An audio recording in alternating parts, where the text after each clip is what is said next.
Any doubt, any confusion? That is the topic till now. Today we will discuss state diagram and lexical tool. Let me share my screen.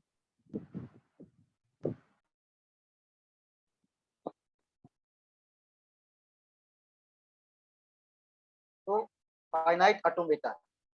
Finite automata, I think you have studied in the last semester, theory of computation. पढ़ा है ना ये? क्यों? Shamshad? Yes sir, पढ़ा है sir. So finite automata are used to recognize patterns. Patterns mean set of rules and regulations. It takes a string of symbols as input and changes its state accordingly. When the desired symbol is found, then the transition occurs. So इसमें as a input हम क्या string देते हैं and depending upon the rule क्या करता है उसको sorry उसके अपने state को change करता है. At the time of transition, the automata can either move to the next state or stay in the same state. हो सकता है कि वो same state पे भी move कर जाए और otherwise state भी change कर दे. ठीक है? आप जैसे बैठे हैं तो अगर से आप उठेंगे तो your state has been changed. Sitting to stand up. अगर sitting है बैठे रहेगा तो आपकी state change नहीं होगी. So finite automata have two states: accept state and reject state. When input string is processed successfully, then the automata reach its final state. Otherwise, it will reach that reject state. तो अगर से आपने input दिया A B and start state से आपने चलना शुरू किया with some transition function, and if you reach to the final state means a b, then we can say that this string is accepted. Otherwise, it is rejected. So formally, we define a finite automata is a tuple set of five tuples. Q set of states, sigma set of input alphabets, finite set of input symbols, delta it is a transition function, Q naught initial state, F final state. Okay, so let me use the notation. This one, delta Q naught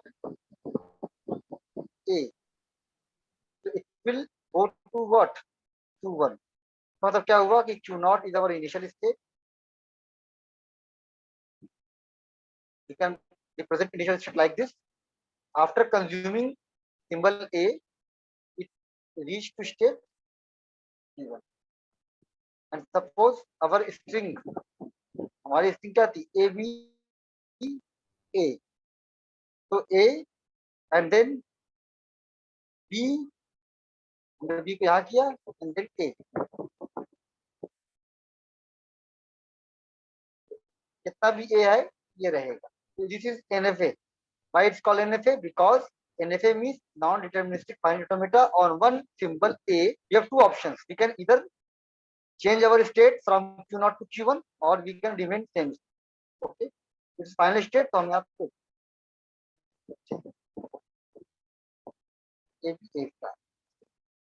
clear है शमशाद? ये पढ़ाया आपने इनको automata? जी sir. हाँ, तो इसको हम table से भी ट्रांजिशन डायग्राम से बना देते, टेबल बना देते. यहाँ पे हमारा Q0 इनिशियल स्टेट ये है. Q0 ए से कहाँ जा रहे हैं? हम Q0 पे भी रह सकते हैं और Q1 पे भी जा सकते हैं. देन Q1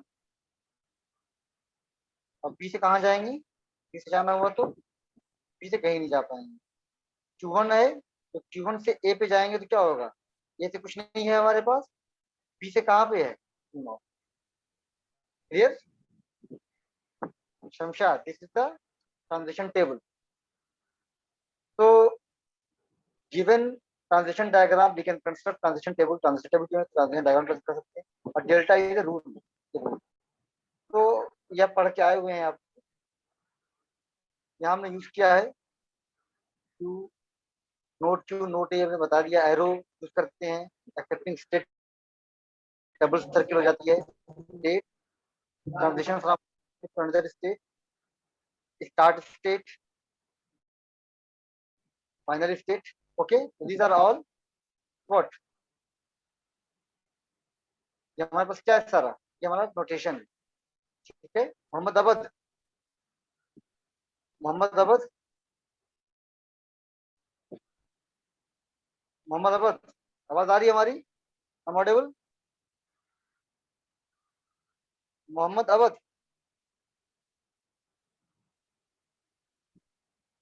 मोहम्मद, आवाज बस जा रही है कि नहीं जा रही है हमारी? शमशाद, आवाज आ रही है ना हमारी?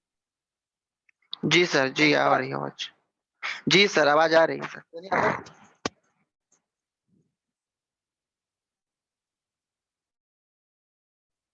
let me go to the my PPT again. Mohammed Abad, please respond. तो description of how DFA works, तो मैंने बताया डीएफए इनपुट, मैंने जो बताया आपको, ड्रॉ करके output pointed to the start ready to take move करता रहेगा। तो एक्सेप्ट है, reject. Example is DFA with 0 1 accept all string starting with 1। तो ऑल स्ट्रिंग स्टार्टिंग विद 1 मतलब वो क्या, 1 and then 1 star, 1 and 1 plus 0 का ये आ जाएगा। ये क्या हुआ, 1 स्टार्टिंग एट 1, तो Q not initial state starting with 1, 1 से आया, एंड देन क्यू 1, यहाँ पे कुछ भी आ जाए, 0 या 1। ठीक है, this is the DFA of corresponding language जो दिया है। तो it is a DFA with all string starting में। तो आप अगर 1 0 है तब भी क्या होगा, एक्सेप्ट होगा। 1 1 1 है तब भी एक्सेप्ट हो जाएगा। 1 1 0 1 1 तब भी एक्सेप्ट, 1 से यहाँ पे आएगा, फिर 0 1 आता रहेगा। शमशाद, क्लियर है? जी सर। तो ये आप डीएफए वगैरह आपके गेट के एग्जाम में पूछता है इस तरीके से, ये बहुत सिंपल है, ये मैंने बनाया। तो क्यू नॉट 1 गया, सब स्टेट एक्सेप्ट हो जाएगा। अब देखिए, अगर से मान लीजिए 0 आता है तो क्या होगा, तो एक चीज मैं ड्रॉ करना पड़ेगा, 0 आएगा तो कहाँ चला जाएगा, डेड स्टेट, और डेड निकल से स्टेट में चला जाए। यस। तो इसे की सब बना सकते हैं सारे डीएफए।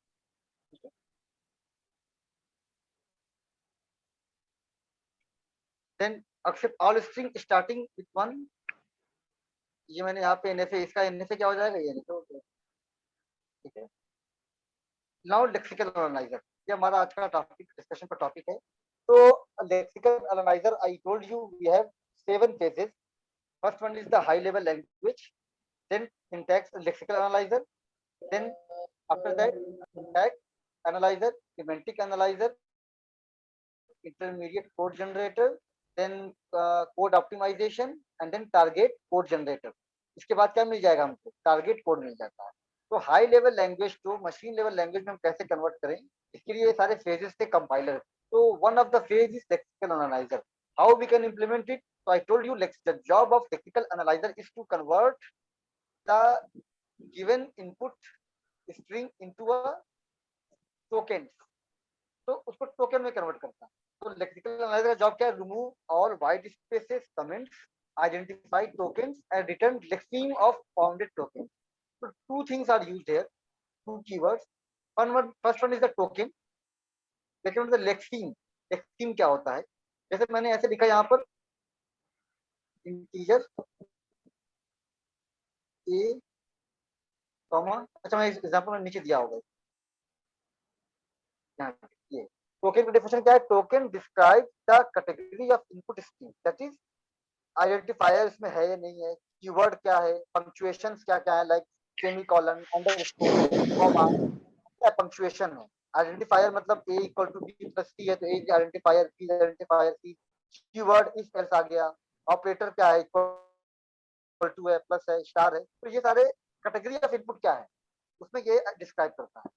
लेक्सीम क्या करता है, लेक्सीम is a sequence of characters in a source code that are matched with the pattern of token। तो सेट ऑफ रूल्स जो है उससे वो मैच करता है। जैसे एग्जांपल दिया है मैंने यहाँ पर, a is equal to B plus C, यहाँ टोकन क्या हो जाएगा, टोकन जो होगा आइडेंटिफायर है। यहाँ पर देखिए, यहाँ पे क्या है, a is our identifier, then operators, and then punctuation, यही तो है। तो इसमें हमारे पास जो टोकन क्या हुआ, हमारा टोकन हुआ हमारा identifier, operators and punctuation. Then keyword क्या, सॉरी लेक्सीम क्या होगा, लेक्सीम हमारा हो जाएगा आइडेंटिफायर कौन कौन से हैं, तो पैटर्न क्या है, ए पहले equal to, then a b c plus, तो पहले क्या हुआ हमारे पास, बी को सी में प्लस किया गया, तो बी को सी में प्लस किया गया, उसके बाद ए के अंदर उसको install, okay clear Shamshad, Shamshad ji clear है सर। बेटे। तो जी सर। लेक्सीम टोकन यस इसमें सर। डिफरेंस क्या है, आ सकता है कि what is the difference between token and lexeme, explain with example, ये example of this, then lex tool, so we will implement, or we can say lexical analysis can be, a lexical analyzer can be implemented with the help of lex tool, तो lex tool क्या है वो देख लेते हैं। lex is a program that generates lexical analyzer, it uses YR for a process generator. Lexical analyzer is a program that transform an input stream into a sequence of tokens. It reads the input stream and produce source code as output through implementing the lexical analyzer in C program. Firstly, lexical analyzer creates a program lex.l. So extension क्या रहेगा .l का in lex language. Then lex compiler runs the lex.l program and produce a C program lex.yy.c. After that, finally C compiler runs the lex.yyc program and produce an object program a.out. This is our token. ये क्या है हमारा, कैसे करता है इसको pictorial हम दिखाते हैं आपको। a.out is a lexical analyzer that transforms the input stream into a sequence of tokens. ये हमारा lex source code.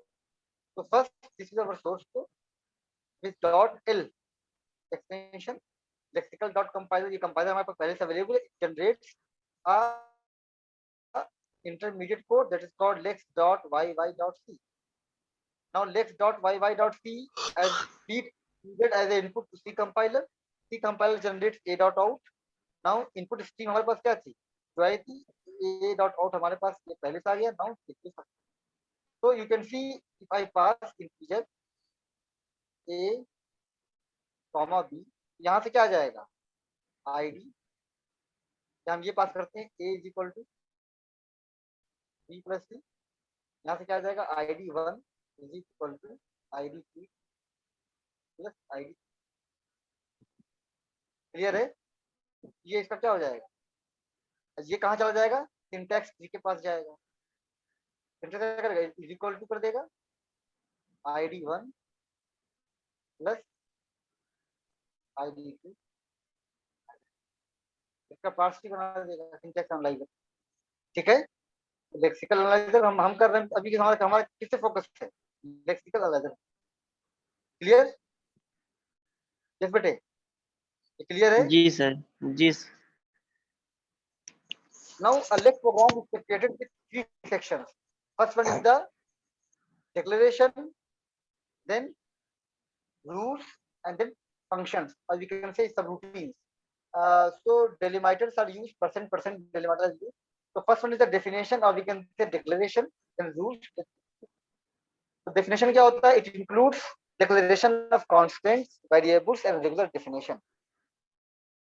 तो कांस्टेंट इंटीजर हमने कहा इंटीजर ए बी, या फिर हमने कुछ और डिक्लेरेशन कर दिया वेरिएबल का। देन रूल्स क्या है, इसमें define the statement form action one, like count plus plus, count minus minus, कब होगा प्लस कब माइनस होगा, this is the rule. Where pi describe the regular expression and action one describe the action, what action the lexical analyzer should take when pattern pi matches the lexeme. User subroutine, it is a function that, or we can say procedure created by the action. The subroutine can be loaded with the lexical analyzer and compiled separately. इसी example दिया हमने यहाँ, hash include std dot h, hash include string dot h, integer I equal to 0। ये क्या हमारे पास, ये declaration, this is the definition part, और we can say declaration part. Clear Shamshad? जी सर। रूल्स में क्या है, rules for counting number of words, number of words count करना है। तो ए टू जेड हो सकता है, कैपिटल ए टू जेड हो सकता है, और 0 माइनस 8 हो सकता है, और इसका स्ट्रिंग क्लोजर होगा। स्ट्रिंग क्लोजर में इसमें बताया था 0 और मोर देन 0 ऑकरेंसेस, तो क्या पहला हो सकता है, ए हो सकता है, ए स्क्वायर हो सकता है। Yes sir. सो ये हमारा क्या हो गया, रूल्स पार्ट। अब यहाँ पे क्या आता है, मेन फंक्शन। ये हमारा फंक्शन है जहाँ पे वाई बाई लेट्स कॉल किया हमने, ये कॉल करेगा, ये सारी चीजें को देगी। ये हमारा एक तरह का लेक्स एग्जाम्पल, ठीक है, ये हमने रेफरेंसेस यूज किया हुआ है। तो please go through all these references Shamshad, और इसको आप स्टडी कीजिए, और जितना भी मैंने पढ़ाया है उसको पढ़िए। नाउ यूनिट 1 इज ओवर, अब आपकी यूनिट यस 1 खत्म हो चुकी है, ठीक है। अब हम पढ़ेंगे नेक्स्ट टॉपिक, सिंटैक्स एनालाइजर। तो let me share my PPT, syntax analyser. देखते हैं उसमें क्या क्या है। तो अगर से किसी को कोई डाउट हो लेक्सिकल एनालाइजर में,